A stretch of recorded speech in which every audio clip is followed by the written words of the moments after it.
በእንግሊዘኛ እንደዚህ ብዬ ቴክስት ካረኩላችሁ ምን ማለት ይመስላችኋል? CYA ስታነቡት ሲያ አይደለ? ምን ማለት ነው? CU ማለት ነው። ኦኬ እንገናኛለን። CU ስታጥር ሲያ ትሆናለች ማለት ነው። ሁለተኛው K ብዬ ቴክስት ባረግላችሁስ? K ኦኬ ማለት ናት። ኦኬ ኦኬ K ብሎ ይጽፉታል ቴክስት ላይ። ይሄኛውስ TMRW ምን ማለት ይመስላችኋል? ገምቷ። tomorrow ነገ ማለት ነው። ኦኬ tomorrow ለምሳሌ እንደዚህ ብዬ ቴክስት ላደርግላችሁ እችላለሁ። ምን ማለት ነው? see you tomorrow ነገ እንገናኛለን። PPL ካልኳችሁስ?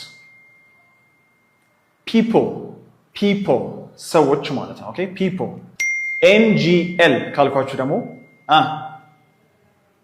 not gonna lie ኦኬ not gonna lie ምን ማለት ነው? ላለመዋሸት ማለት ነው። ለምሳሌ ላለመዋሸት ምግቡ በጣም አሪፍ ነበረ ስትሉ not gonna lie the food was great BRB ካልኳችሁስ? be right back ማለት ነው። ኦኬ አንዴ እመለሳለሁ ማለት ነው። be right back BRB ብለው ቴክስት ላይ ይጽፉታል። ኦኬ BTWs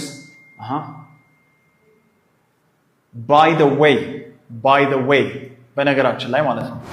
ኦኬ እቺን እኔ ያላችሁ IDK ምን ማለት እንደሆነች አሁን ኮሜንት ላይ ተንትናችሁ ታሳዩኛላችሁ። ነገ እንገናኝ።